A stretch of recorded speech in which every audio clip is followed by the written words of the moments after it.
So it's Unit 3, Chapter 4, Unit 3, Ind AS 113, Fair Value Measurement. Okay. Basically, this standard tells you how to value assets or liabilities at fair value. Basically हे standard जे आहे म्हणजे हा जो standard आहे, बाकी कुठच्या पण स्टँडर्ड्स मध्ये सांगितलं असेल, भरपूर स्टँडर्ड्स आहेत, जसं आपलं प्रॉपर्टी प्लांट इक्विपमेंट आहे किंवा इम्पेअरमेंट ऑफ ऍसेट्स म्हणून एक आहे, किंवा दुसरे कुठचे पण स्टँडर्ड्स मध्ये जिकडे पण फेअर व्हॅल्यू ला त्यांनी म्हटलंय की you have to value the assets or liability at fair value, तिकडे तुम्हाला या स्टँडर्डचा यूज करायचा आहे. So this standard tells you how to value the assets or liabilities at fair value. Okay. Fair value म्हणजे बेसिकली त्याची actual value. कारण normally कसं आहे, transactions might not happen at fair value, especially in the case of related party transactions or transactions maybe entities entering with some other person. The transaction might not be at fair value, or sometimes the value might not be easily ascertained from the transaction. त्याच्यामुळे fair value या कन्सेप्टचा importance येतो की standard म्हणजे आपल्या India's मध्ये सांगितलंय की there are various standards in which सांगितलंय की you need to value the assets or liabilities at fair value. आता ते कसं व्हॅल्यू करायचंय ते या स्टँडर्ड मध्ये सांगितलं. So basically when you are studying two standards आणि तिकडे फेअर व्हॅल्यू सांगितलं असेल मेजर करा म्हणून, तर we have to use 113. Okay. So we will start with 113. पहिला त्याने फेअर व्हॅल्यूचं मिनिंग दिलंय.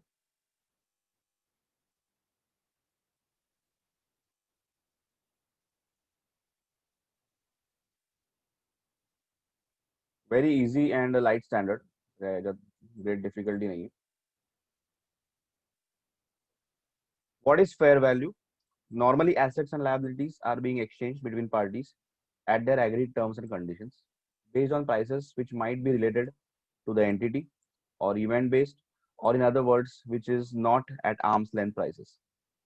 The question of fair value comes when assets and liabilities are exchanged at prices other than fair values, basically, which are not at arm's length price. So fair value can be arm's length price. In normal conditions मध्ये unrelated parties मध्ये काय रेटला exchange झालं असतं assets किंवा liabilities, that is the fair value. So normally in business world असं होत नाही. सो त्याच्यामुळे to define fair values one has to ensure that the values reflect all assumptions, adjustments, change from transaction specific और entity specific to normal transaction which is common for all interested party. So fair व्हॅल्यूचा अर्थ असा आहे, it reflects the arm's length price, की normally जर transaction झालं असतं between parties which are not related to each other, तर काय प्राइसला चार्ज झालं असतं, ती प्राइस आणणं, that is the fair value, which is a price which is common to all the parties, which is not entity specific. म्हणजे कंपनीसाठी special price आहे वगैरे असं काही नाही, और या ट्रान्झॅक्शन साठी ही प्राइस एंटर केली असं पण नाही. It is a normal price जी नॉर्मली एंटर झाली असती for any transaction for any entity. That is the fair value. So in other words it is the market based value. Market based म्हणजे मार्केटमध्ये normally rate काय असतात at that time, rather than entity specific prices, की या एंटिटीला specially ही price दिली आहे because the customer और may be the supplier is a party which is related to the entity or something like that, and this price should be received to sell an asset or paid to transfer liability in a normal transaction. Example, other than a stress sale.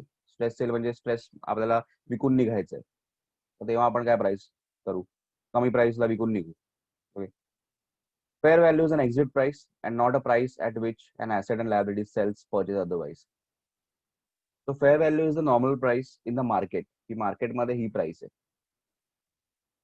मग ती asset liability त्या प्राइसला विकली जाईल हे नाहीये, पण ही मार्केटची price सध्या चालली आहे. सो fair value हा concept explain केला इथे. डोंट काय अज्युम करू नका की आपण ट्रान्झॅक्शन फेअर व्हॅल्यूलाच रेकग्नाइज करणार आहे वगैरे, असं काही या इथे सांगितलं नाहीये. इथे एवढं म्हटलंय की फेअर व्हॅल्यू काय आहे. Fair value basically simple words मध्ये तर तुम्हाला म्हणायचं असेल तर it is the arm's length price. Normally audit मध्ये पण आपण बघायचो, especially then there is always section 188 of the companies act also, that talks about related party transactions. इकडे असं म्हटलंय की आर्म्स लेंथ प्राइसला ट्रान्झॅक्शन झालं पाहिजे. नसेल तर मग तुम्हाला अप्रूव्हल घ्यायला लागेल. सेम वे ऑडिटमध्ये पण ऑडिटर हॅज टू सी की अशा काही ट्रान्झॅक्शन झालेत का. So arm's length price is the fair value, but transactions need not happen at that value because there is always negotiations that happen. Parties can be related to the entity or many things that come into picture. So then I like event based. The transaction might be based on some event. जसं आपण ह्याच्यात बघितलं revenue recognition मध्ये की on the entity meeting some criteria variable consideration वगैरे असं काहीतरी event based होऊ शकतं. If he supplies on time, then he will get more or less, whatever. So fair value is basically normal transaction. Entity specific आणि transaction specific असा word वापरलाय. Transaction specific म्हणजे काय की या ट्रान्झॅक्शन साठी इथे डिस्काउंट दिलाय किंवा जास्त प्राइस चार्ज केली आहे. एंटिटी स्पेसिफिक म्हणजे because the entity is involved त्याच्यामुळे ट्रान्झॅक्शन प्राइस वेगळी आहे. So we are talking about a normal transaction. Normally entities मध्ये नॉर्मल कुठली पण एंटिटी असते तर काय ट्रान्झॅक्शन आलं असतं, त्यात काय प्राइस आली असते. That is the fair value, market based price. So इथे the objective is it defines the fair value. First of all, what is fair value? That helps the other standards to calculate the fair value. Sets out in a single Ind AS framework for measuring fair value. So this is the only framework which tells us how to value assets or liabilities at fair value. So बाकी कुठच्या standard मध्ये म्हटलेलं आहे की तुम्ही fair व्हॅल्यूला major करा investments किंवा काही पण, तर तुम्ही हे स्टँडर्ड वापरायचं 113.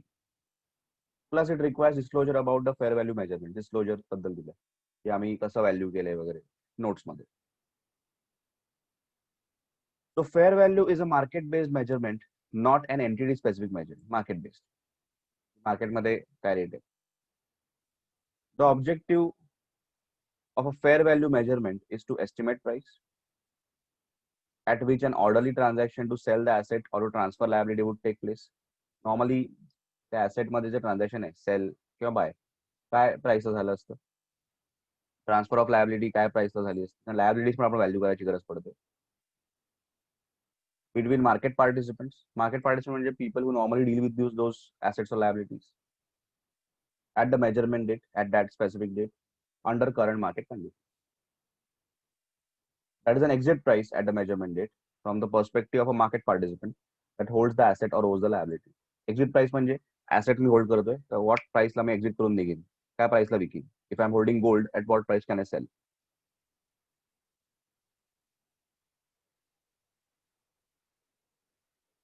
When a price of an incidental or of an identical asset or a liability is not observable, an entity measures fair value using another valuation technique that maximizes the use of relevant observable inputs and minimizes the use of unobservable inputs.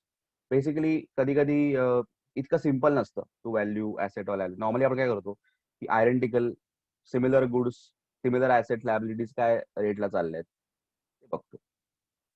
ते impossible नसतं कधी कधी, तर मग आपल्याला methods वापरायला लागतात. So त्या methods will maximize the inputs which are observable, which are related to the transaction. And unobservable inputs म्हणजे काय, जे ट्रान्झॅक्शन साठी रिलेटेड नाही आहेत किंवा जे नॉर्मली या ट्रान्झॅक्शन मध्ये ऑब्झर्व होत नाहीत.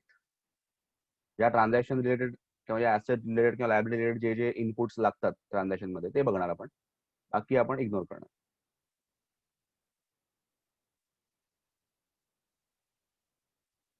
So स्कोप काय, this is where you understand ki what this standard is all about. त्याने म्हटलं की there are many Ind AS which require measuring assets or liabilities at fair value. So there are many Ind AS आपण जे study करू तिकडे म्हटलं असेल की you have to measure assets or liabilities at fair value, and whenever it is required to be measured at fair value or required to be fair valued, one looks at Ind AS 113. मग तुम्हाला Ind AS 113 कडे बघायला लागेल. कारण Ind AS 113 is a standalone standard which tells about how to value assets or liabilities at fair value. It means that this standard will cover all such requirements of another standard where fair value measurement and disclosure is needed. बाकी जिकडे पण म्हटलं असेल की fair व्हॅल्यूला major करा तर या standard कडे बघायचं. This standard has to be read with other standards basically. However, there are some specific scope exclusion, पण त्याने एक्सक्लूड पण केल्या काही गोष्टी, कारण त्या स्पेसिफिक स्टँडर्ड्स मध्ये दिलंय कसं व्हॅल्यू करायचं. तर इथे मग याची गरज नाही. It applies to initial measurement and subsequent measurement as required by respective accountant. Initial measurement म्हणजे काय? इनिशियल मेजरमेंट तुम्ही ऍसेट जेव्हा बाय करता तेव्हा, किंवा सबसिक्वेंटली रिव्हॅल्युएशन वगैरे करू शकता, दोन्ही इन्क्लुडेड आहे. So this standard is required for measurement and disclosure of fair value. Plus it applies to initial measurement at start or subsequent also. So असे स्टँडर्ड्स आहेत ज्याच्यामध्ये फेअर व्हॅल्यूचा जिकर आहे. Fair value less cost to sell as required under Ind AS 105 for sale of assets held for sale. So Ind AS 105 assets held for sale त्याच्यामध्ये पण fair value दिले, fair value less cost. मग fair value through profit and loss और through other comprehensive income as required under Ind AS 109 for financial instruments. हे आपण सगळे बघूच.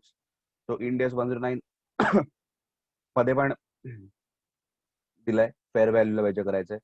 So profit and loss काय झालाय in measuring that financial instrument म्हणजे your investments वगैरे, त्याच्यामध्ये काही प्रॉफिट लॉस झालाय when you measure at actual value today, आधी जे मेजर केलं आणि आताची व्हॅल्यू काय, त्याच्यामध्ये काय प्रॉफिट लॉस झाला तर तो प्रॉफिट अँड लॉस थ्रू आपण रेकग्नाइज करतो. Property, plant, equipment measured using revaluation model as required under Ind AS 16 revaluation model मध्ये पण त्याने सांगितलंय. प्रॉपर्टी, प्लांट, इक्विपमेंट हे आपण बघणार आहोत. Biological assets, plants, animals measure at fair value under Ind AS 41 for biological assets. इथे पण fair व्हॅल्यूची मेजरमेंट. प्लस इथे काही स्टँडर्ड्स आर नॉट कवर्ड. त्याने म्हटलं standard specifically describe the below exceptions which are not covered by the accounting standard, that is 113, and hence one has to look at respective standard itself to identify the process to value the fair values of the items of the standard. So या standard मध्ये specifically सांगितलंय की 113 won't be apply. त्याच्यामुळे तुम्ही त्या standard मध्येच बघा काय दिलंय कसं व्हॅल्यू करायचं. जसं की शेअर बेस्ड पेमेंट म्हणून एक आहे. शेअर बेस्ड पेमेंट जिकडे shares are issued in return for some may be purchase. So share based payment transactions within the scope of 102 share based payment, त्याच्यात तिकडे जी फेअर व्हॅल्यू आहे तिकडे इथे हे वापरणार नाही. Leasing transaction accounted in according 116 leases, हे पण आपण ह्याच्यामध्ये पण वापरणार नाही, पण त्यांच्या स्टँडर्ड मध्ये सांगितलंय. Measurements that have some similarities to fair value but are not fair value such as net realisable value in Ind AS 2 inventories. Inventories मध्ये पण नेट रिअलायझेबल व्हॅल्यू आहे, पण that is not fair value म्हटलं. Value in use in Ind AS 36 impairment of assets. So हे पण impairment of assets म्हणून आहे, म्हणजे ऍसेटची व्हॅल्यू कमी होते. Loss, impairment is a loss to assets. तर तिथे पण हे स्टँडर्ड वापरलं जाणार नाही, एक्सक्लूड केलंय. त्यांच्या स्टँडर्ड मध्ये दिलंय. So impairment talks about how to value the assets. Inventory also talk about how to calculate the fair value. त्याच्या how to calculate net reserve value leases मध्ये सांगितलंय, शेअर बेस्ड पेमेंट मध्ये सांगितलंय. Plus disclosure मधून exclude केलंय employ benefits म्हणून एक standard आहे, आपण बघणार आहोत Ind AS 19. एम्प्लॉय बेनिफिट्स म्हणजे की whatever is paid to the employees त्याच्याबद्दल. त्याच्यामध्ये प्लॅन ऍसेट्स म्हणून आहे concept, measured at fair value, त्यावर बघूच आपण. डिस्क्लोजरला हे स्टँडर्ड ऍप्लिकेबल नाहीये फेअर व्हॅल्यूचं. ऑल्सो Ind AS इम्पेअरमेंटचा Ind AS आहे, आता ह्याला पण डिस्क्लोजर लागणार नाही. की assets for which recoverable amount is fair value less cost of disposal in accordance with Ind AS 136. Basically इम्पेअरमेंटला पण हे लागणार नाही, म्हणजे डिस्क्लोजर बद्दल इथे जे काय म्हटलंय ते या स्टँडर्डला अप्लाय होणार नाही. ओके, जस्ट लक्षात ठेवायला की बेसिकली या स्टँडर्ड मध्ये 113 वापरला जाईल आणि याच्यामध्ये लागणार नाही. Simple. So basically 113 as such on its own is nothing. Okay, it has obviously to be read with the standards which I listed. आणि जिकडे जिकडे जिकर होईल तिकडे.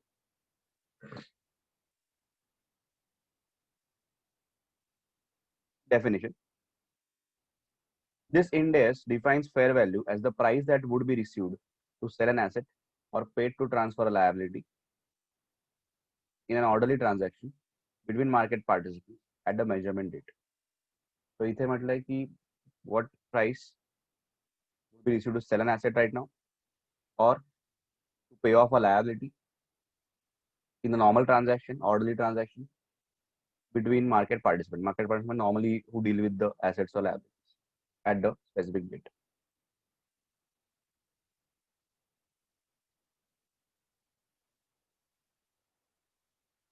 ऍसेट और लायबिलिटी स्पेसिफिक फेअर व्हॅल्यू. आता बघा, ऍसेट और liability specific fair value. asset specific fair value or liability specific fair value. आता बघा, Ind AS 113 states that a fair value measurement takes into account the characteristics of the asset or liability. Example, the condition and location of the asset and restrictions, if any, on its sale or use. आता इथे आपण जेव्हा asset value करायला जाऊ fair व्हॅल्यूला, suppose दुसऱ्या standard मध्ये सांगितलंय, किंवा लायबिलिटी व्हॅल्यू करायला जाऊ, आपण त्या ऍसेट स्पेसिफिक काही क्वालिटीज आहेत ते बघू. जसं की किंवा लायबिलिटी स्पेसिफिक काही क्वालिटीज आहेत ते बघू. जसं की condition of that asset, what condition it is in, location of that asset, हेही इम्पॉर्टंट आहे. At the same time restrictions, त्याच्या सेलवर काही रिस्ट्रिक्शन्स आहेत, that can also be factored in the value. जसं की फॉर एक्झाम्पल एक लँड आहे आपल्याकडे ऍसेट, पण ती land for the next 10 years cannot be used for purpose other than for the factory. That is a restriction. त्याच्या value मध्ये पण तसं व्हॅल्यू करायला लागेल. But suppose the land doesn't have any restriction, it can be used for a housing complex, but त्याची value can be different. Okay, so restrictions also play an important role, and obviously they are asset specific or liability specific. So let's see काय म्हटलं. The restriction or the condition relating to asset which can affect the future economic benefit from the asset need to be considered in determining the fair value of the asset. So some conditions or restrictions are inbuilt in the assets. So विकताना तुम्हाला त्या बघायला लागतील. That can affect the value. Let's see. So इथे म्हटलंय, to consider fair value, entity specific restrictions don't consider. Entity specific म्हणजे काय, की हे फक्त माझ्यावर रिस्ट्रिक्शन्स आहेत. पण उद्या माझं ऍसेट दुसऱ्या कोणी घेतलं त्याच्यावर नाही रिस्ट्रिक्शन्स, फक्त माझ्यावर आहेत. मग ते व्हॅल्यू करायची गरज नाही. आपण बघायचं एक्झाम्पल. आणि ऍसेट और लायबिलिटी स्पेसिफिक रिस्ट्रिक्शन, त्या ऍसेटवरच रिस्ट्रिक्शन आहे, तर मग ते व्हॅल्यू करायचं. एंटिटी स्पेसिफिक म्हणजे काय, की आय एम द एंटिटी, माझ्यावर रिस्ट्रिक्शन्स आहे. पण उद्या मी जर ऍसेट विकलं तर समोरच्याला काय रिस्ट्रिक्शन नाहीये, ते बिंदास कसं युज करतो. ऍसेट स्पेसिफिक म्हणजे त्या ऍसेटमध्येच रिस्ट्रिक्शन आहे. ऍसेटची क्वालिटी अशीच, त्याची काय म्हणतात, नेचरच तसं आहे की that is restricted, the use is restricted. Example बघूया, आयडिया येईल तुम्हाला. Entity specific restrictions. An entity is having a land which has a restriction to develop into a commercial house because of restricted business objective in which currently the entity operates. ते म्हटलंय entity is having a land. Entity म्हणजे आपण, आपल्याकडे land आहे, which has a restriction to develop into a commercial property because of the restricted business objective in which the currently business operates. म्हणजे basically आपली entity is a company. आपल्या MOA मध्ये दिलंय की you cannot develop that into a commercial may be housing project or something. ती land तुम्हाला बिझनेससाठीच वापरायला लागणार आहे. हा तुमचा MOA तुम्हाला रिस्ट्रिक्ट करतोय. The entity must to sell the land and there would not be any restriction for a buyer of the land to develop a commercial house. Entity is thinking of selling that land, आणि जो कोणी घेईल त्याच्यावर काय restriction नाहीये, because यांच्या MOA मध्ये restriction. MOA is the memorandum, त्याच्यामध्ये ऑब्जेक्टिव्ह रिस्ट्रिक्शन आहे की दे cannot develop the land for commercial use. They cannot maybe have a commercial housing complex there. Since this restriction is entity specific, hence it will not be considered while calculating the fair value of the land. So हे restriction तुमच्याच ह्याच्यात आहे ना, तुमच्या memorandum मध्ये हे restriction आहे.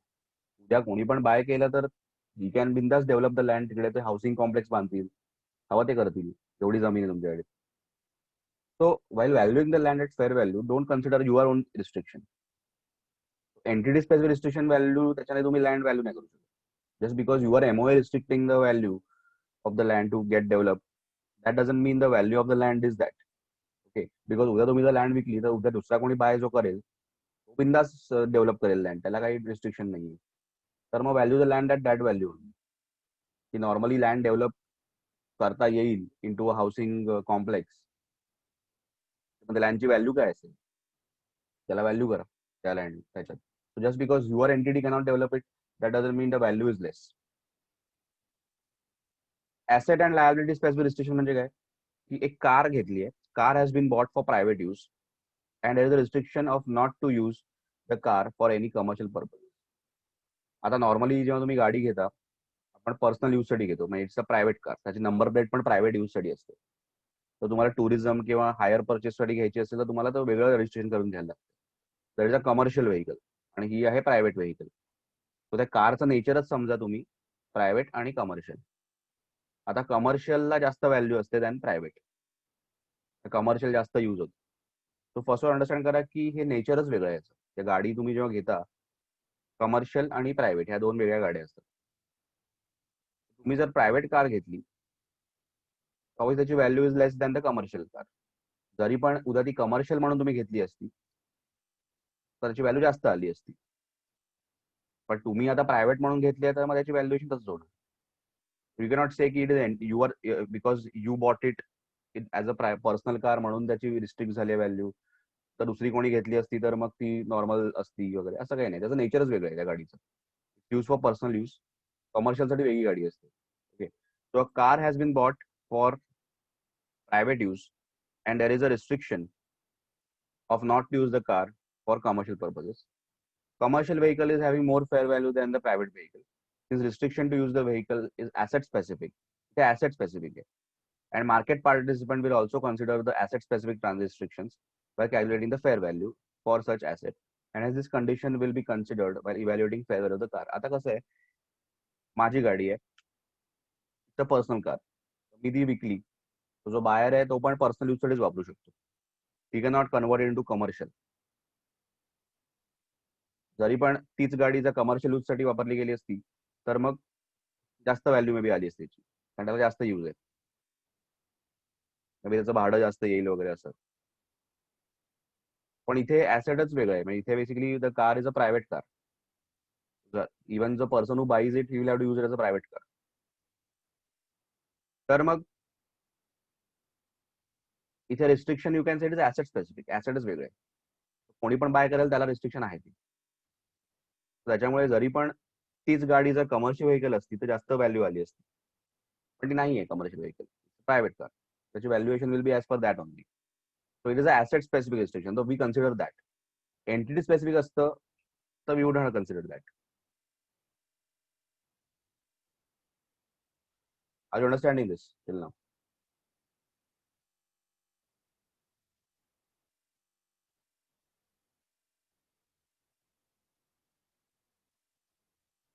Okay.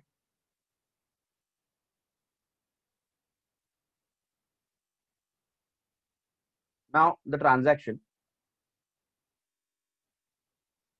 आता बघा, a fair value measurement assumes that the asset or liability is exchanged in an orderly transaction between market participants to sell the asset or transfer the liability at the measurement date under current market conditions. हे आपण मगाशीच बघितलेलं की fair value मध्ये we assume that the asset liability is transferred on that date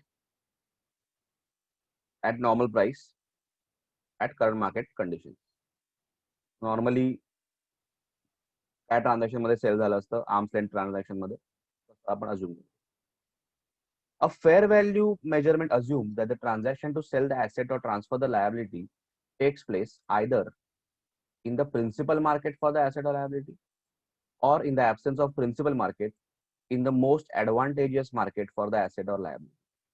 इथे तुम्हाला दोन concept समजायला मिळतात. तुम्ही हे तर बघितलं की फेअर व्हॅल्यू मेजरमेंट मध्ये आपण अज्युम करतो की asset liability sold the normal transaction between normal participants at normal date at normal condition. ठीक आहे, पण हे व्हॅल्यू करताना वी अज्युम की त्याच्या मेन मार्केटमध्ये, प्रिन्सिपल मार्केट जिकडे मॅक्झिमम व्हॉल्यूम आहे त्या प्रॉडक्टला, त्या ऍसेटला, त्या लायबिलिटीला.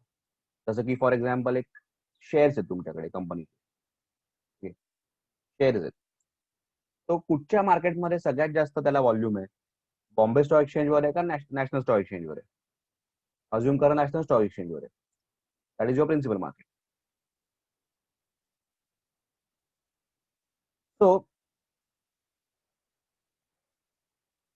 जिकडे जास्त व्हॉल्यूम आहे त्या ट्रान्झॅक्शनला, जिथे जास्तीत जास्त तो ट्रेड होतो, ते पकडायचं. ते market will be your main market. So तिकडे काय प्राइस आहे, that is your fair market value. आणि ते नसेल तर मग most advantages, which is the next best thing that you can check. जसं की सपोज एनएससी ची प्राइस नसेल तर मग बीएससी ची बघा. जरी पण व्हॉल्यूम एनएससी वर जास्त आहे, तुमच्याकडे एनएससी ची प्राइस नाहीये तर मग बीएससी ची बघा. So fair value measurement assumes that the transaction to sell the asset or transfer the liability takes place either. So हे जे आपण fair value measurement आहे, we assume that it is happening in the principal market. So NSE वर जास्तीत जास्त volume आहे ना, तिकडे काय price आहे, that is the fair value ती अज्युम करा.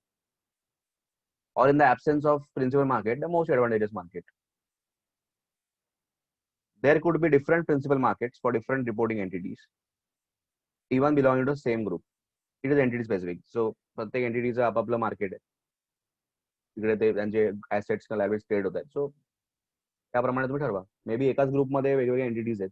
जसं Tata group has different entities. So every entity will have different market. जसं की Tata Motors has a different market, Tata steel has a different market, Tata salt has a different market. The principal market, most advantageous market, would be separately evaluated for different asset liabilities under the fair value requirements. प्रत्येक asset liability साठी आपण वेगळं बघू की ह्याचं principal market काय आहे. तो प्रिन्सिपल मार्केट काय आहे? The market, which is normally the place in which the assets liabilities are being transacted with highest volume, with high level of activity, comparing with any other market available for similar transactions. जिकडे highest volume त्या transactions ला आहे, तिकडे maximum transaction त्याच्यात होतात. If there is a principal market, the price in the market must be used, even if the prices in the other markets are more advantageous. आता for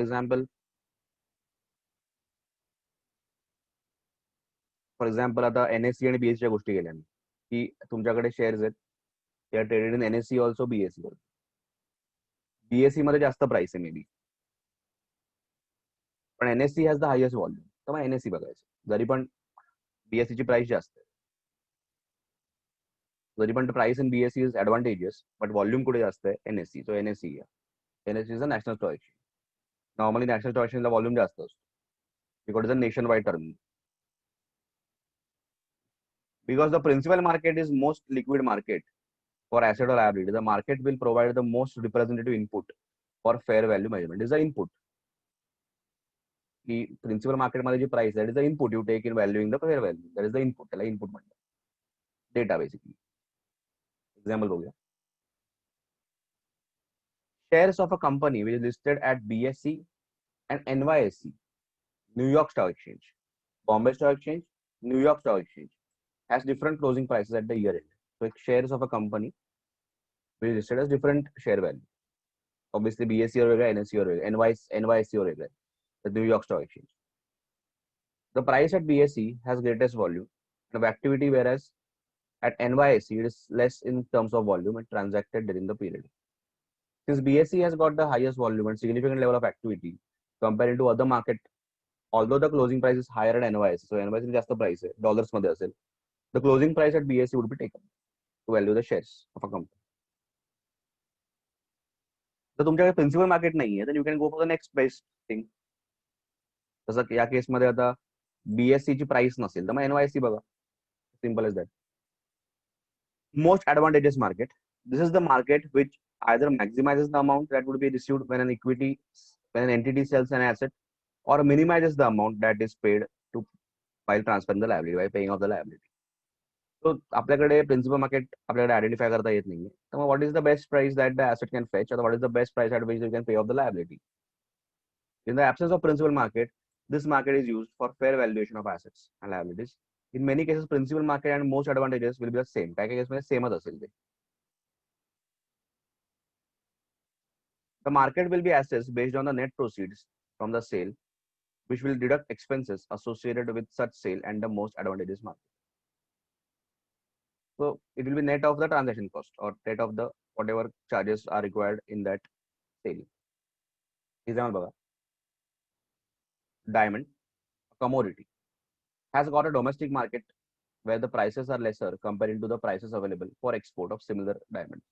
आता India is one of the biggest exporter of gems and jewelry. So export market आपला जबरदस्त आहे. So diamond ला domestic market आहे, but price export market पेक्षा कमी आहे. Now government has a policy to cap the export of diamond maximum up to 10% of the total output of any manufacturer. So if you are a manufacturer of diamonds, तुम्ही फक्त 10% export करू शकता, बाकी तुम्हाला domestic मध्येच टाकायचं.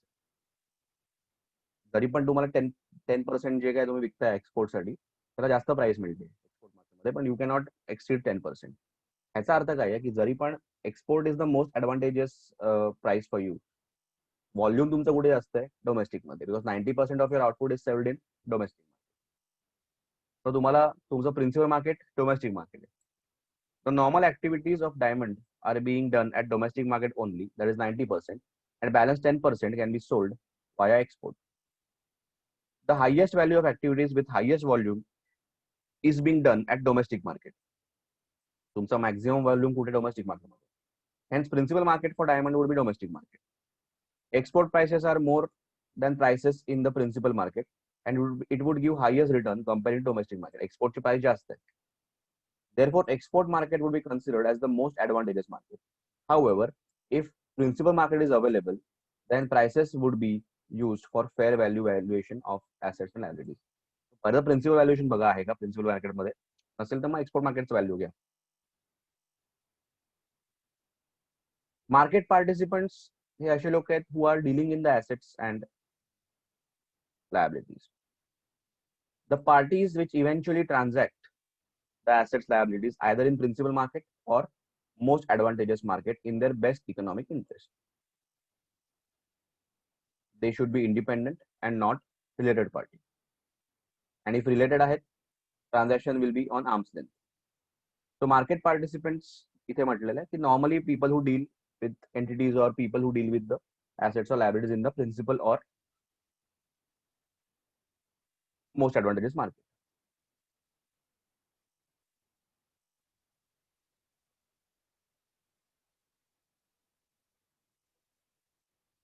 आता बघा, a land has a legal restriction to use it for commercial purposes in next 10 years irrespective of its holder. तर एका लँडवर रिस्ट्रिक्शन आहे की तुम्ही ते कमर्शियल यूज साठी म्हणजे तुम्ही कॉम्प्लेक्स वगैरे बांधू नाही शकत, डेव्हलप नाही करू शकत फॉर द नेक्स्ट 10 इयर्स. आणि मग कोणी पण बाय केलं तरी त्याची व्हॅल्यू म्हणजे त्याच्यावर रिस्ट्रिक्शन आहे. ते मग सारखं नाही की entity specific, it is for everyone. 10 years restriction आहेच आहे. The fair value of the land will include this restriction. Obviously value करताना हे आपण रिस्ट्रिक्ट करणार, व्हॅल्यू करताना बघणार की 10 वर्ष तर आम्ही वापरू नाही शकत लँड, त्याची व्हॅल्यू कमी होणार obviously. The fair value of the land will include this restriction about its usage because it is an asset-related restriction. So it becomes an asset-related restriction, not an entity-specific restriction. And any buyer will need to take over with similar restriction to use the land for next 10 years. Now, to evaluate its fair value, one has to consider the restriction based on the assumptions which normally would be taking into account why its participants mentioned as below.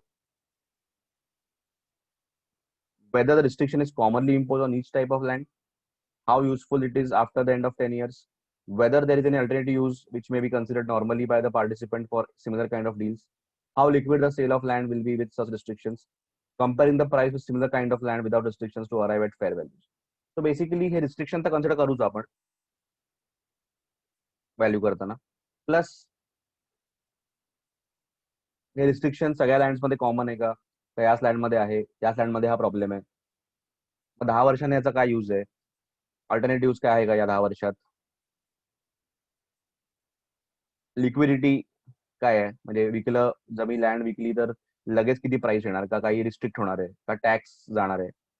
Comparing the price with similar kind of land without restriction, ची normal land without रिस्ट्रिक्शनला काय कितीला गेली असती, हे सगळं बघून आपण value करायचं. Basically काय होणार की 10 इयर्सचं जे रिस्ट्रिक्शन आहे ते व्हॅल्यू मध्ये येणार because that is asset specific.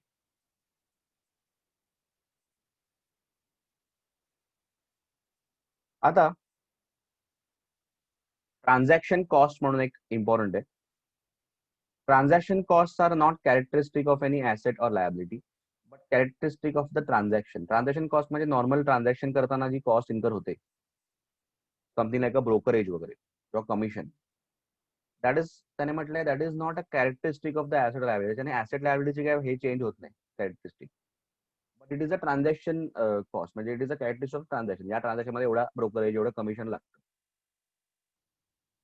Hence, it would not be appropriate to consider any transaction cost further while assessing the fair value from such principal markets. जेव्हा तुम्ही प्रिन्सिपल मार्केटमध्ये तुम्ही जेव्हा प्राइस व्हॅल्यू करताय त्या ऍसेटची, लायबिलिटीची. ट्रान्झॅक्शन कॉस्ट इग्नोर करा, ब्रोकरेज वगैरे ignore, commission ignore, because that doesn't change the asset liability characteristic. That is what they are saying. जो प्रिन्सिपल मार्केटमध्ये जेव्हा तुम्ही व्हॅल्यू करता, ignore the transaction cost in valuing the asset or liability. That is what they are saying. पण transaction cost मध्ये transport cost नाहीये. Transport cost मुळे ना characteristic of asset or liability बदलते. का बदलते? कारण लोकेशनच बदलतं ना ऍसेट लायबिलिटीचं. That is to be include in the cost. Include म्हणजे that has to be reduce from the value of the asset or liability. Because तुमची जी ऍसेटची फेअर व्हॅल्यू आहे त्याच्याने ती ट्रान्सपोर्ट कॉस्ट कमी करायची, नेट करायची. Because that changes the characteristic of the asset liability. Because तुम्ही ऍक्च्युअली जागा बदलताय. If you are taking a good from A to B, तर ती लोकेशन बदललं, so characteristic of the asset changes. Transport cost are different from transaction cost. याचा example तुम्हाला दाखवतो मी, मग तुम्हाला कळेल. Transport costs are different from transaction costs. It is the cost that would be incurred to transport the asset from its current location to principal or the most advantageous market. Transport cost मुळेच तो जो asset आहे, it reaches the main market, principal market or the advantageous market. त्याच्याने त्याला value येते, त्याची व्हॅल्यूच नसते आली. Unlike transaction costs which arise from transaction and do not change the characteristics of the asset or liability, transaction cost ने काही फरक पडत नाही. It is just part of the transaction. त्याच्याने ब्रोकरेज येते, त्याच्याने ऍसेट लायबिलिटीचा काही फरक पडत नाही. Transport cost arise from an event transport that does change the characteristic of an asset, that is location. Location बदलतं ना.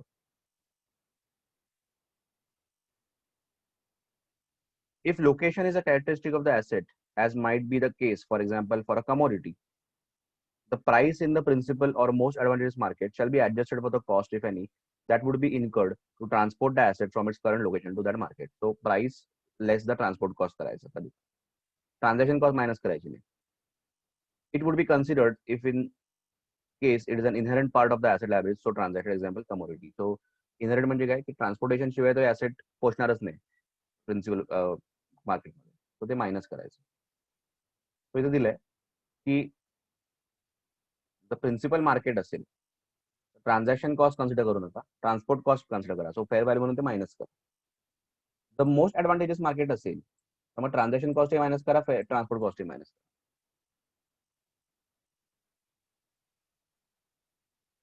An entity sells certain commodity which are available actively at location A. So location A ला आपण जी विकतो ती commodity आहे, म्हणजे तिकडे आपण बनवतोय, and which is considered to be its principal market. Principal market पण तेच आहे, लोकेशन आहे. Being significant volume of transactions and activities taken place. So location A ला आपण आपले गुड्स आहेत, आपण काही कमोडिटी विकतोय, maybe some assets we are selling, like maybe diamonds, and that is our principal market only. However, the fair value of the commodity is required to be assessed for location B.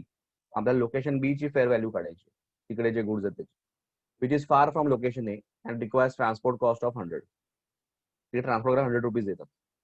Since transport cost is not transaction cost and it is not specific to any transaction, but it is inherent cost which requires to be incurred while bringing the commodity from A to B. So A to B ला cost तुम्हाला येणारच आहे. It will be considered while evaluating the fair value from the principal market. So fair value from principal market काढताना for B आपण ते घेणार. आता बघूया याचा एक्झाम्पल, तुम्हाला बघितलं आयडिया येईल. याचा एक्झाम्पल ऍक्च्युली डायरेक्ट मागे,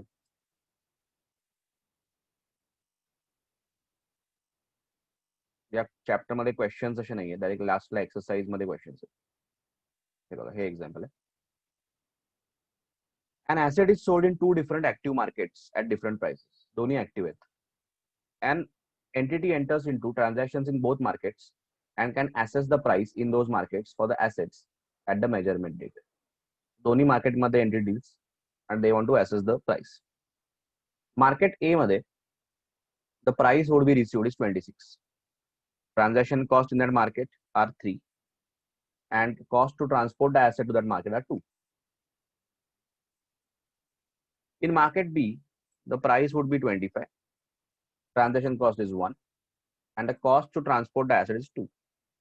You are required to calculate the fair value of the asset if A is the principal market and fair value of the asset if none of the markets are principal market.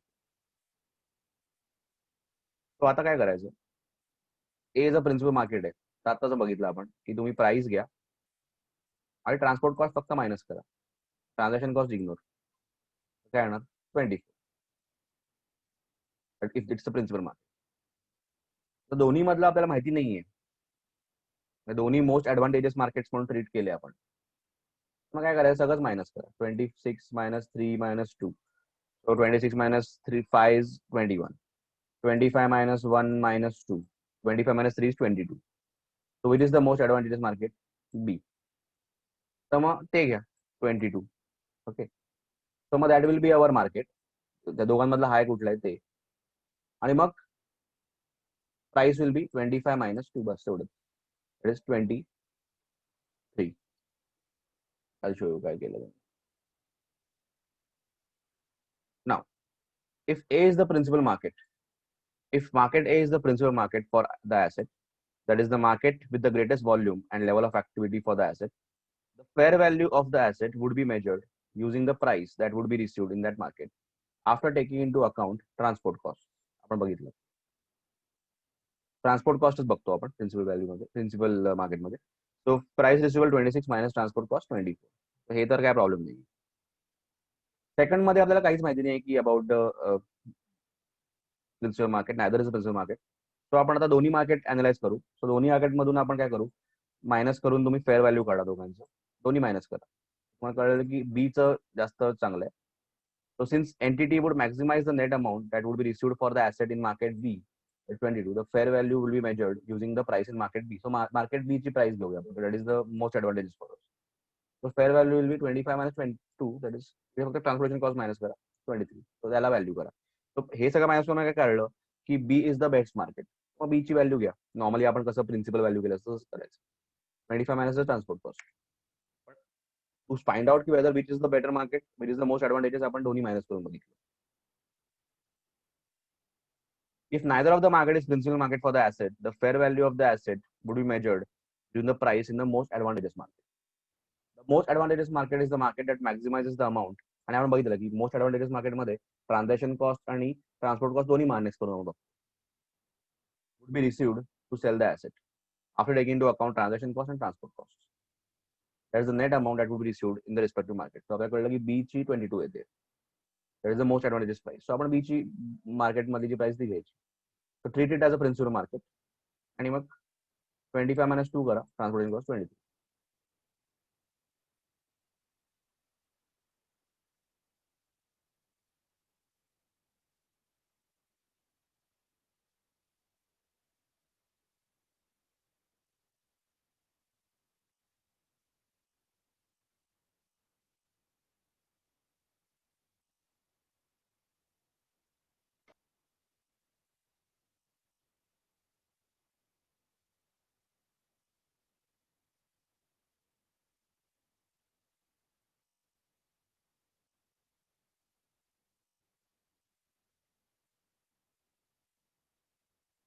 या sir त्या table मध्ये दिलेलं की most advantages market जर असेल तर दोन्ही consider करायच्या, म्हणजे ओके, ट्रान्झॅक्शन कॉस्ट आणि ट्रान्सपोर्ट कॉस्ट. इकडे बघा तर दिलंय. मग या तर मग त्या क्वेश्चन मध्ये फेअर व्हॅल्यू कन्सिडर करताना परत ट्रान्झॅक्शन कॉस्ट का बेसिकली कन्सिडर रूल असा आहे की इथे रूल दिलाय त्याने,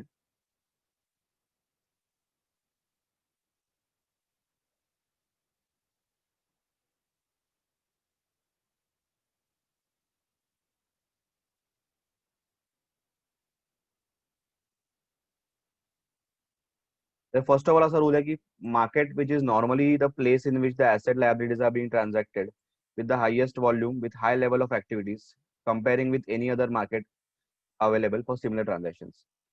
So इथे त्याने म्हटलंय, हा, a fair value measurement assumes that the transaction to sell the asset or transfer liability takes place either at the principal market or liability or in the absence the most advantageous market. Okay, so basically principal market नसल्यामुळे मग आपण most advantageous market बघतो आणि we then treat it as a principal market. सो आपण काय करतो की basically पहिल्या केसमध्ये तर प्रिन्सिपल मार्केट होतं, तेच घेतलं आपण, मार्केट ए. त्याच्यामध्ये आपण ट्रान्सपोर्ट कॉस्ट फक्त मायनस करतो. सेकंड केसमध्ये we don't know which is the principal market. तो ए बी दोन्ही मधला आपण मोस्ट ऍडव्हान्टेजेस कुठले ते बघितलं, तर इकडे B is the most advantages. पण मोस्ट ऍडव्हान्टेजेस काढताना आपण दोन्ही मायनस करायचं. ओके, मग फायनली आपल्याला कळलं की अरे okay, B is the most advantage, so treat it as the principal market. आणि when you treat it as the principal market, only subtract transport.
आता ना व्हॅल्युएशन टेक्निक्स बद्दल आपल्याला बघायचं.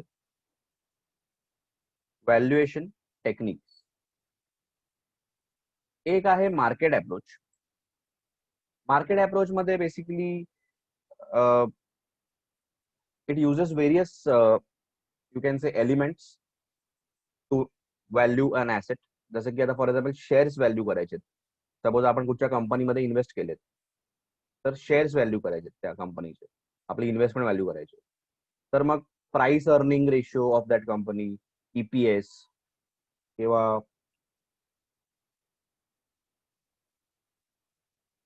EBIT, before depreciation and amortization, EBITDA म्हणतात त्याला, ते बघून वगैरे, किंवा दॅट अपॉन ईपीएस, असं काहीतरी व्हॅल्युएशनचं मॉडेल बघून आपण मार्केट व्हॅल्यू अप्रोच वापरू शकतो. की बेसिकली प्राइस अर्निंग, ईपीएस किंवा असं काय काय वेगवेगळे कन्सेप्ट वापरून आपण व्हॅल्युएशन करू शकतो. If you want to value the asset. Okay. So the market approach uses prices and other relevant information generated by market transactions involving identical or comparable, that is similar asset liabilities or group of assets such as a business. So इथे आपण prices and other relevant information वापरतो. So याच्यामध्ये it can be multiples which we can use. Multiple म्हणजे P वगैरे असं काही we can use. दिलं असेल कुठेतरी प्राइस अर्निंग किंवा असं काही वापरू शकतो आपण. और it can B actual prices in the market. So market multiples म्हटलं त्याने. मार्केट मल्टिपल म्हणजे प्राइस अर्निंग रेशो, ईपीएस वगैरे असं काय काय आपण वापरू, किंवा रेशिओ बिशो वापरू शकतो to get the value. Market approach.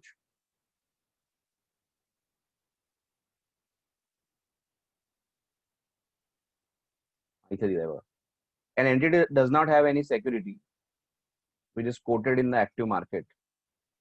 However, its price to earnings ratio is being used to corroborate its enterprise value with certain adjustments relevant to the business. There are some specific restrictions to use certain assets for some specific period being in specialized industry. Basically, especially company has an investment in other company shares. मग ते value कसं करायचं, मग त्याच्यामध्ये P ratio वगैरे वापरू शकतो, earnings per share वगैरे असं काहीतरी वापरून आपण काढू शकतो. That is the market value.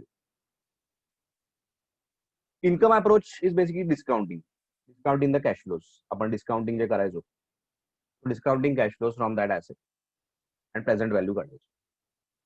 The approach converts future amounts, that is cash flows or incomes, to a single current discounted amount. Discounting. When the income approach is used, the fair value measurement reflects the current market expectations about future amount. Discounting at the rate.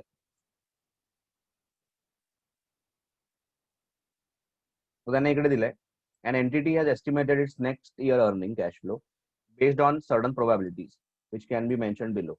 So these are the cash flows expected next year.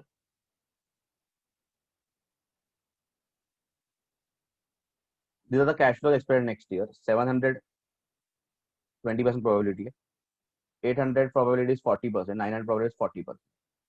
So multiply करून तुम्हाला कळतं expected value येते 140, 320, 360. Next year एकच वर्षाचं आहे 820. Discount it at 6%, divide by 1.06, 773. So present value आजची येते 773. सो या अप्रोचने पण तुम्ही करू शकता. You can value the maybe the shares of that company, of some company at that income अप्रोचने. तो डिस्काउंट करून पण करू शकतो. याचा आपण एक्झाम्पल बघूया.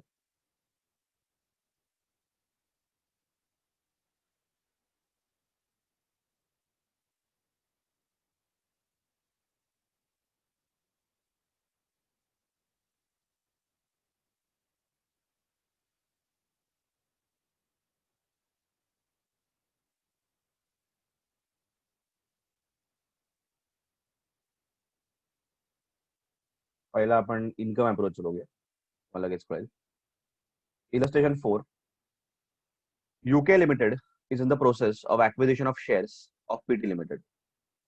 UK Limited is in the process of acquisition of shares of PT Limited as a part of business reorganization plan.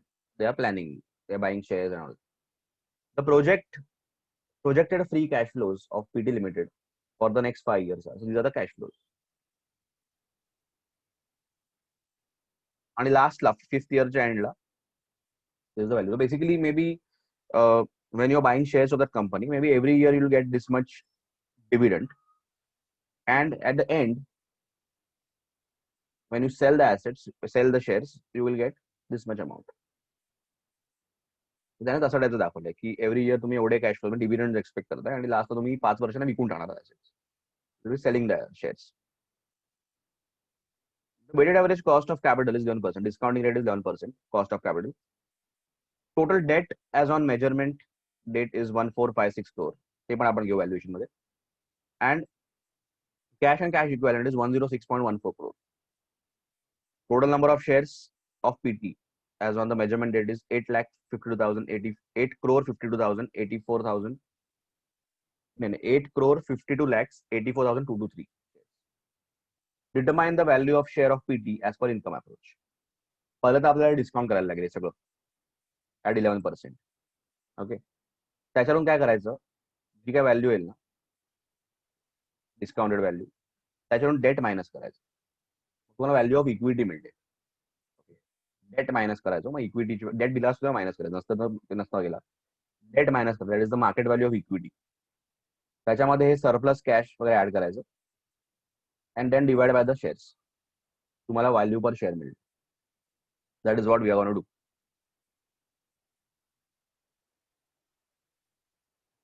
हे फायनान्सचा कन्सेप्ट आहे ऍक्च्युली. आता बघा, determination of equity value of PT limited. सगळे कॅश फ्लोज घ्या पहिले तर, आणि terminal value पण घेतलं 5th इयरला जी व्हॅल्यू येणार आहे विकल्यानंतर शेअर्स. डिस्काउंट रेट घेतला. डिस्काउंट रेट कसा घेणार, म्हटलं 11% ना, तो 1/1.11 इज इक्वल टू करून बघा, हेच येणार. करून बघा, 1 डिवायडेड बाय 1.11 11% आहे ना, इज इक्वल टू 0.9009 परत is equal to 0.8116 is equal to 0.7312 is equal to 0.6587 is equal to 0.59345. तो 11% डिस्काउंटिंग रेट केलं, मल्टिप्लाय करा, तुम्हाला डिस्काउंटेड कॅश फ्लो देतील. That is free cash flow म्हटलेलं आहे. आता हे सगळ्याचं ऍड करा. That comes to 31057. Debt minus करा, कॅशची व्हॅल्यू ऍड करा. This is the equity value of PT. Debt minus केलं इक्विटी व्हॅल्यू म्हणतात त्याला. नंबर ऑफ शेअर्स हे क्रोर्स मध्ये बाय द वे, सो हे क्रोर्स मध्ये घ्या अमाऊंट, इंटू 7 zeros करा and divide by the number of shares, you get the value as 204.83. करून बघा पाहिजे, just go through it once आणि सांगा समजलाय का, नाहीतर गो अहेड.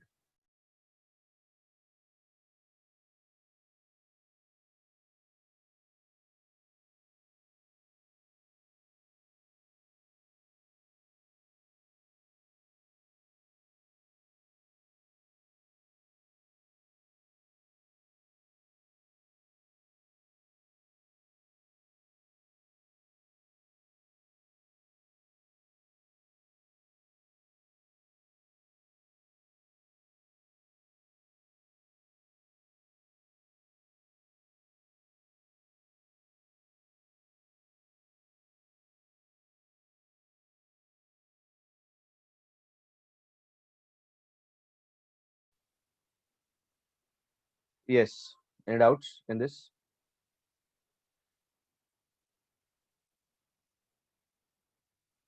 कुठची अमाऊंट कशी आली वगैरे असं काय डाऊट? ओके, सगळ्यांना कळलेलं आहे. आता कॅल्क्युलेटर करून बघा कसं आलं. 1746.90 इंटू 1 करोड करा, डिवाइड बाय 8 crore 52,000 कसं करा, 204.82 येतं. Discounting basic.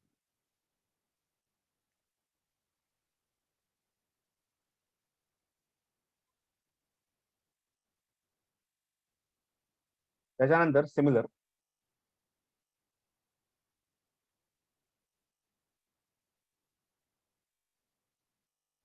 हा आहे मार्केट व्हॅल्यू, मार्केट अप्रोच वर बेस सम आहे. आणि मग फिफ्थ सम जो आहे तो दोन्ही अप्रोच वर आहे. आता बघा, ABC limited acquired 5% equity shares of XYZ for 10 crore in 2001-2.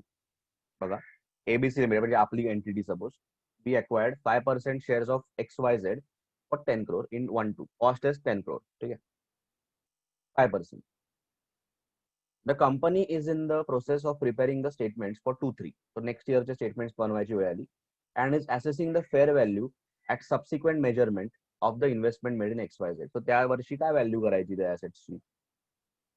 Based on the observed input, based on the information available, ABC Limited identified a similar nature of transaction in which दुसरी कुठची ती company आहे, they also bought shares of XYZ, in which PQR Limited acquired 20% of equity shares of XYZ for 60 crores. म्हणजे त्या बेसवर आपण value करूया की सध्या लेटेस्ट ऍक्विजिशन PQRच आहे 20%, XYZ मध्ये 60 crores. तर मग आपलं 5% असं व्हॅल्यू करूया. The price for such transaction was determined on the basis of comparable companies method. Market value approach मध्ये असं सगळं एलिमेंट तुम्ही घेऊ शकता. कंपॅरेबल कंपनीज मेथड वापरलाय. त्याचा फॉर्म्युला असा आहे, enterprise value upon EBITDA. EBITDA is EBIT before depreciation amortization.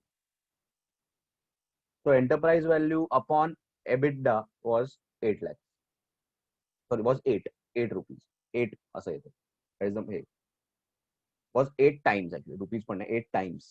Times मध्ये येणार. Price earning. So EV upon EBITDA is equal to 8 times. तर मग EBITDA, कंपनीचा जो EBITDA आहे XYZ चा इंटू 8 जर केलं, so you'll get the enterprise value. हाच फॉर्म्युला तुम्ही असा ठेवला की EV upon EBITDA is equal to 8. तुमच्याकडे EBITDA असेल XYZ चा इंटू 8 करा, that will give the enterprise value of XYZ. म्हटलंय from the current year EBITDA is 40. So enterprise value of XYZ will be 40 into 8, 320 crores. त्याचा 5% घ्या, that is your value. पण पुढे काय म्हटलंय का बघूया. At the time of acquisition, the valuation was determined after considering 5% of liquidity discount and 5% non-controlling stake discount. त्याने म्हटलंय की तुमचं जे व्हॅल्युएशन आहे, फॉर एक्झाम्पल 40 इंटू 8 जर केलं तर 320 crores येतं एक XYZ ची value at using this method. तर तुमचं किती आहे त्याच्यात 5%? ते बघा, त्याच्यावरून 10% कमी करा. 10% कमी का करा? Liquidity discount and 5% non controlling state discount. की बेसिकली कदाचित ते लगेच तुम्हाला विकता येणार नाही 5%, दॅट इज लिक्विडिटी. तुम्हाला थोडं कमी प्राइसला विकायला लागेल 5%. आणि नॉन कंट्रोलिंग 5% काही कंट्रोलिंग स्टेक नाहीये, so maybe some parties might not be interested in buying your stake, त्याचा पण डिस्काउंट द्या. आता बिकॉज PQR जेव्हा 20% विकेल तेव्हा people will buy. 20% is a substantial interest, पण तुमच्या 5%ला मे बी एवढा डिमांड नसेल, it's a very small stake. त्यामुळे 10% अजून कमी करा तुमची value. What will be the fair value of ABC Limited's investment in XYZ as on the balance sheet date?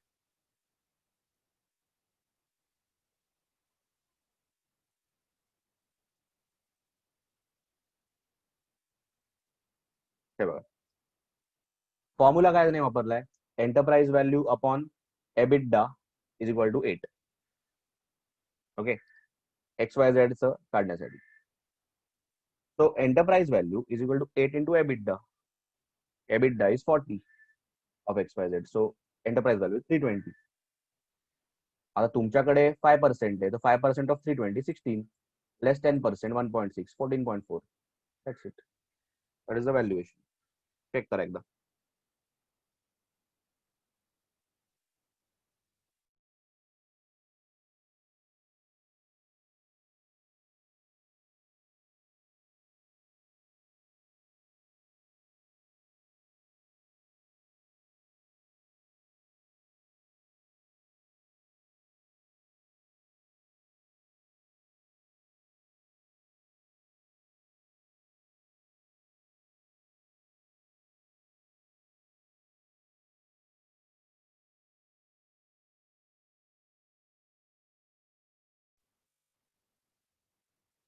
Understood?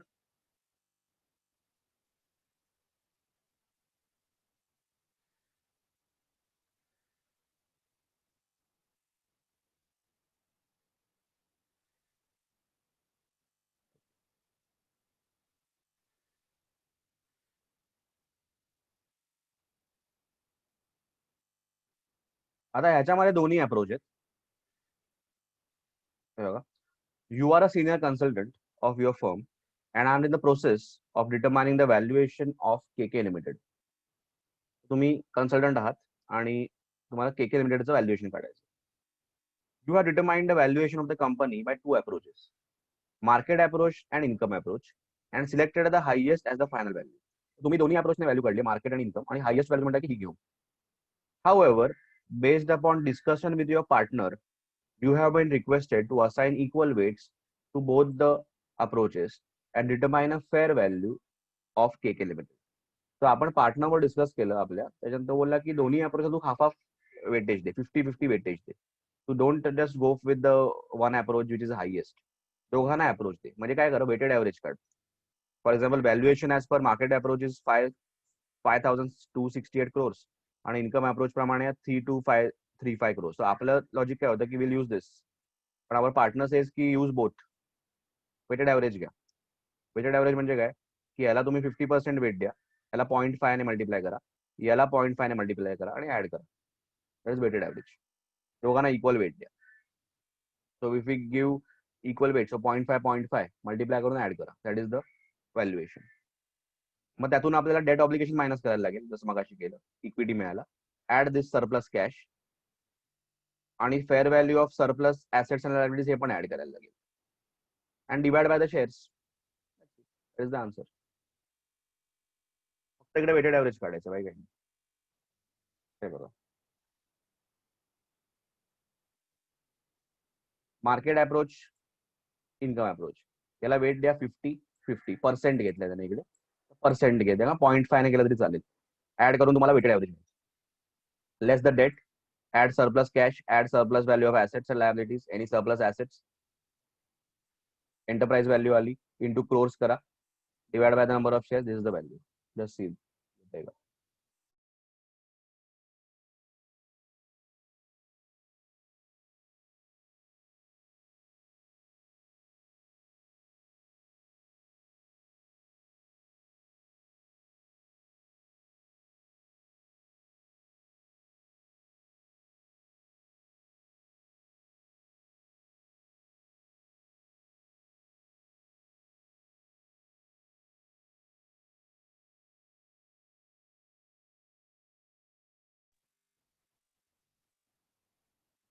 Okay, समजलंय?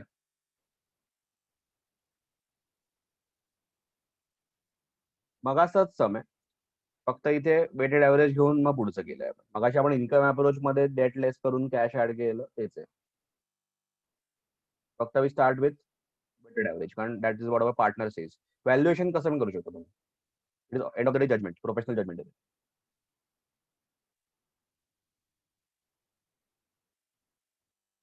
After this, we come to the last question of this chapter.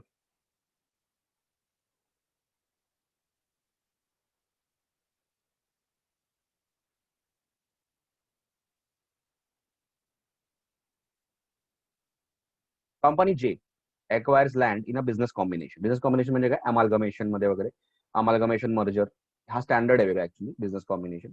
तो amalgamation merger मध्ये आपण land acquire केली, आपल्याला मिळाली.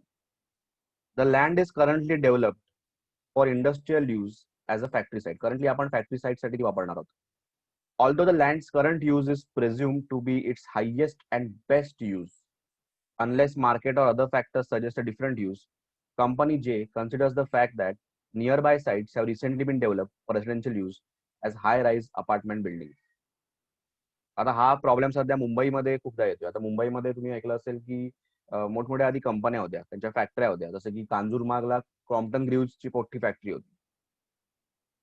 तर त्यांनी आता ती जागा सगळी काय केली, कमर्शियल म्हणून देऊन टाकली. तर ती जागेची व्हॅल्यू एवढी वाढली, मुंबईच्या जमिनीची व्हॅल्यू एवढी वाढली आहे की ते काय करतात, दे आर लाईक की आम्ही फॅक्टरी दुसरीकडे शिफ्ट करतो, की जमिनीवर डेव्हलपमेंट करूया आपण, तेवढे पैसे मिळतील जास्त. म्हणजे फॅक्टरी जेवढी आयुष्यात कमवणार नाही तेवढी या लँडची व्हॅल्यू झाली.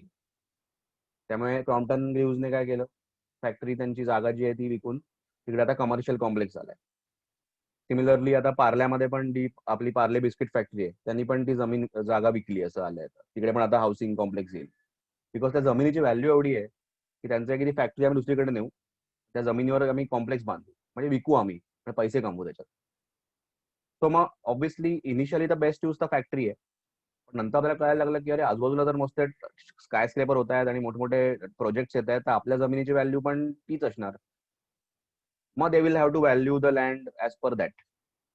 आता त्यांना कळलं की the best use is that, तर मग ते हळूहळू ते फॅक्टरी बंद करून विकूनच टाकतील आणि दुसरीकडे शिफ्ट करतील आणि जागा ती विकतील, बिकॉज त्याची व्हॅल्यू खूप जास्त आहे. आणि मुंबईमधल्या जमिनीची व्हॅल्यू एवढी वाढत चालली आहे की people are shifting that factories from Mumbai to outskirts.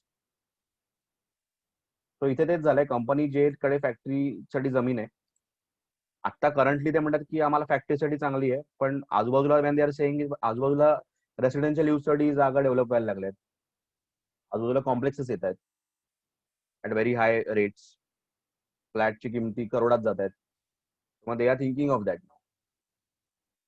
त्याच्याने आपल्याला आपल्या लँडची व्हॅल्यूची हे येतं ना. फॉर एक्झाम्पल पार्ला फॅक्टरीमध्ये पार्ल्यात रेट वाढत चालले, पार्ला बिस्किट फॅक्टरीच्या ओनर्सने विचार केलाच असेल ना की अरे पार्ल्याचा रेट एवढा वाढतोय आणि आपण इकडे जमीन एवढी घेऊन बसलोय, आता आपण तिकडे डेव्हलपमेंट करू, आपण स्वतः करू किंवा विकून टाकू जमीन, will get huge amount of money. So on the basis of that development and recent zoning and other changes to facilitate that development, so latest rules आणि काही आले, गव्हर्नमेंटने झोनिंग बिनिंग केलंय की या एरिया डेव्हलपमेंट होऊ शकतं वगैरे. Company J determines that the land currently used as factory site could be developed as residential site, that is for high-rise apartment buildings, and that market participants would take into account the potential to develop the site for residential use when pricing the land. So त्या जमिनीची value आता एवढी वाढायला लागली आहे की we might consider that in valuing. Determine the highest and the best use of the land. So first of all, आता suppose we are Parle Agro, आपली जमीन आहे या केसमध्ये, तर विल थिंक लाईक दिस की व्हॅल्यू कशाची जास्त आहे, फॅक्टरी रन करून जास्त फायदा आहे, म्हणजे using the land as a factory land is more फायदेशीर, और to give it for development is more फायदेशीर. दोन्ही अनालाइज करू. What is the best and highest use of the land. आपल्याला कळलं की जसं पार्लेला कळलं की ती जागा विकून तिकडे डेव्हलपमेंट करणं जास्त गरजेचं आहे, जास्त फायदेशीर आहे. May be they will get some valuation of 1000 crores may be for that land, मग दॅट इज मोर फायदेशीर. तर मग they will value the land at that price. So they must have valued the land at that price. That is why they are selling it off.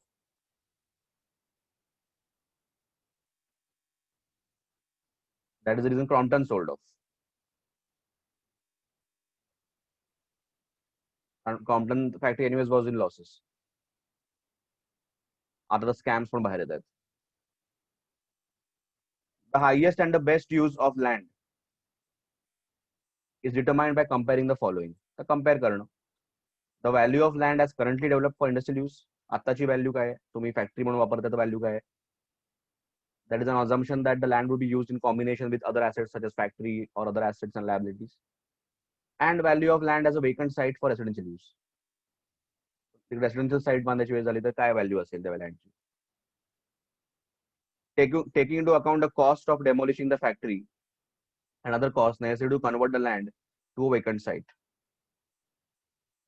ह्याच्यात पण आपण बघणार की लँडची व्हॅल्यू काय, त्याच्यामध्ये फॅक्टरी पाडून तिकडे जमीन बनवायची आहे for the site for the residential use, तर काय कॉस्ट येईल. ते सगळं व्हॅल्यू करणार. सो बेसिकली लँड व्हॅल्यू करताना, लँडची value for residential use value करताना फॅक्टरी डेमोल्युशन कॉस्ट मायनस करू आपण, कारण ती खर्च येईलच ना, फॅक्टरी क्लिअर करायला तर खर्च येईलच. The value under this use would take into account the risk and uncertainties about whether the entity would be able to convert the asset into alternate use. आता हे पण इम्पॉर्टंट आहे, कन्वर्ट करता येणार आहे का, काही रिस्ट्रिक्शन्स आहेत की आता नाही करता येणार आहे, ते पण बघायला लागेल. An assumption that the land would be used by market participants on standalone basis, की assumption की लँड दुसऱ्या कोणी घेतली तर ते काय करतील तिकडे, फक्त लँड, नॉट द फॅक्टरी, फक्त लँड. स्टँडअलोन म्हणजे फक्त land. The highest and the best use of the land would be determined on basis of higher of these values. So factory म्हणून वापरली का नॉर्मल रेसिडेन्शियल यूज साठी वापरली तर काय व्हॅल्यू होईल. In situations involving real estate appraisal की appraising the project, both the things will determine the highest and the best use, might take into factors related to factory operations, operating cash flows, and assets and liabilities. So obviously मी बोललो असं पार level value की if running the फॅक्टरीने किती पैसे येत आहेत, आणि जर आपण ती जमीन विकली, जसं आपण कॅश फ्लो आता बघितलं, income approach, so may be they will discount the present value of, discount the cash flows from the running the factory, त्याची आजची व्हॅल्यू काढेल, लँडची आजची व्हॅल्यू काढेल. त्यांना कळलं की लँडची व्हॅल्यू जास्त आहे फार, मग लँड ते विकून टाकायचा विचार करतील आणि ते value the land at that price.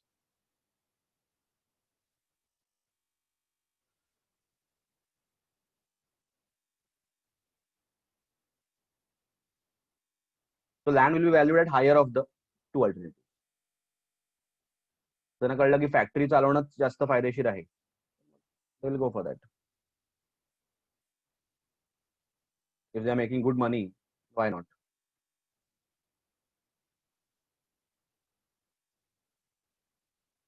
पण डिपेंड आपली तुमची जागा कुठे, ते पण जसं मुंबईत असेल एकदम प्राईम लोकेशन, तर मग it is better to sell off and go and shift a factory somewhere else. So this chapter is over.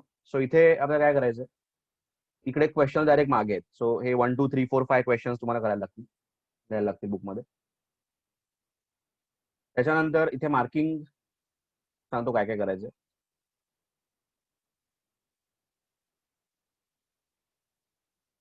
हे एक एक्झाम्पल पण तुम्ही लिहू शकता. Income approach 2 para, income approach 2 para, आणि खालचं example if you want you can write. त्याच्यानंतर market अप्रोचचा पहिला para आणि एक्झाम्पल. हे व्हॅल्युएशन टेक्निक्स मध्ये येतं. So just you can write the heading valuation techniques, त्याच्यामध्ये हे घेऊ शकता. हे सगळे नाहीये.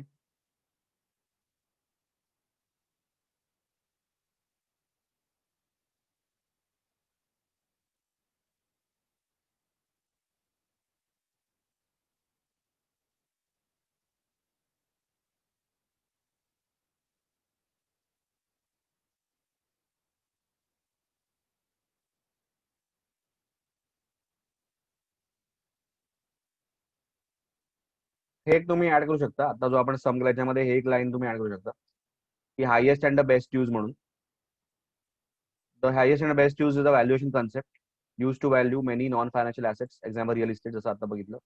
The highest and the best use of non-financial asset must be physically possible, legally permissible, and financially feasible.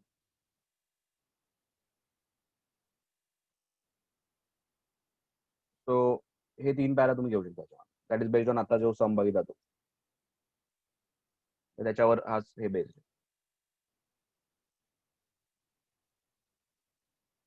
त्याच्यानंतर हे आपलं प्रिन्सिपल आणि हे. सो ह्याच्यामध्ये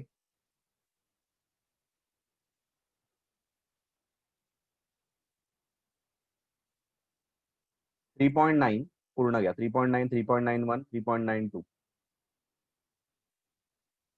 आणि ऑल्सो राईट दिस चार्ट, आणि हे खालचं example. So 3.9 I think whole, 3.9 पूर्ण.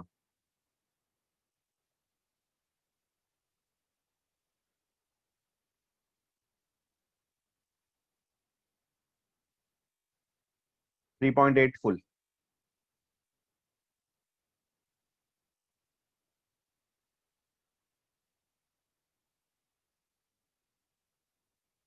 3.7 full.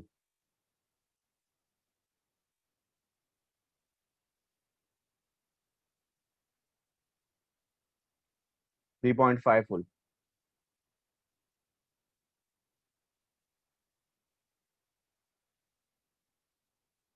$3.4.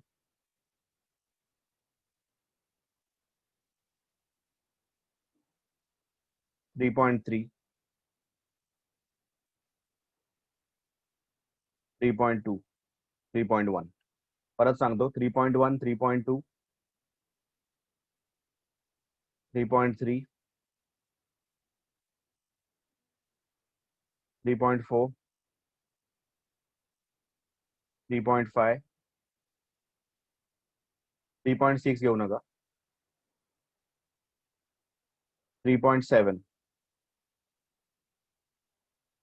3.8, 3.9,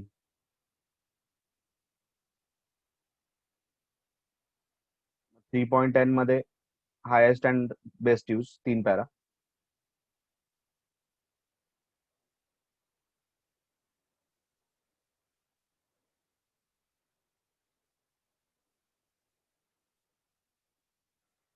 व्हॅल्युएशन टेक्निक्स 3.14 मध्ये मार्केट अप्रोच, इन्कम अप्रोच. आणि हा एक एक्झाम्पल तुम्ही लिहू शकता आणि मार्केट अप्रोच मध्ये पण एक्झाम्पल आहे ते पण तुम्ही लिहू शकता. That's it. आणि द 5 सम्स आहे marked then. Okay, so with this we have finished module 1. So around like 25 to 30% weightage we have finished. उद्या we starting with module 2. Okay, so जेवढं झालंय तेवढं एकदम पक्का करा. So at least तुमचे पेपर मध्ये एक 25 to 30 मार्क्स फिक्स होतील. ठीक आहे, तशा टाईपचा तुम्ही अभ्यास करा आणि लॉ ही रिवाइज करत राहा. so तुमचे 60 मार्क्स तिकडे फिक्स झाले असतील. ओके, सो आतापर्यंत जर पकडलं तर आपले अराउंड एक 90 मार्क्स फिक्स झालेले आहेत. ओके, सो ग्रुप 1 जर बघितलं, ग्रुप 1 मध्ये फायनान्शियल रिपोर्टिंग सब्जेक्ट आहे, लॉ सब्जेक्ट आहे. तुम्हाला 200 पाहिजेत पास व्हायला. 90 मार्क्स आपले आत्ता तयार आहेत. ओके, तुम्ही पक्के करा, सो इझिली तुम्ही क्रॅक करू शकाल. ओके, सो 90 मार्क्सचा आत्ता आपला अभ्यास झाला असं पकडा. तुम्हाला 200 पाहिजेत, तसा प्रिपरेशन चालू ठेवा. ठीक आहे, so fine, will continue tomorrow. Will stop here. I hope there is no doubt in today's lecture. Sir 3.1 पण लिहायचं का फुल? हा, 3.1 ते कम्प्लीट आहे. आय थिंक फक्त 3.6 सोडलं तर 3.9 पर्यंत सगळं आहे.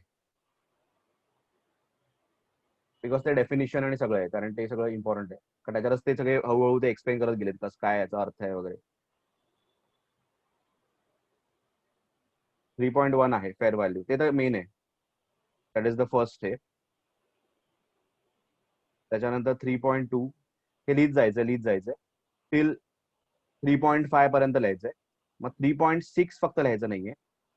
3.6 talks about that unit measurement वगैरे, ते नाही लिहायचं. 3.7, 8, 9 ते पण लिहायचंय. 3.8 इज मार्केट पार्टिसिपंट्स, 3.9 प्राइस, हे सगळं लिहायचंय 3.9 पर्यंत. मग ह्याच्या पुढे मी बोलतो तसं हायेस्ट अँड बेस्ट यूज लिहा, बिकॉज तो एक सम आपल्या ह्याच्यावर बेस्ड आहे, लँडचा आता लास्ट बघितला तो. आणि मग त्याच्यानंतर मला वाटतं व्हॅल्युएशन हेच आहे, techniques, market approach, income approach. ठीक आहे, आय होप सगळं समजलंय फर्स्ट मॉड्यूल तुम्हाला, no doubts in. Okay, so keep revising. उद्या आपण पुढचं चालू करू. ओके, थँक चलो यू. Bye bye. बाय.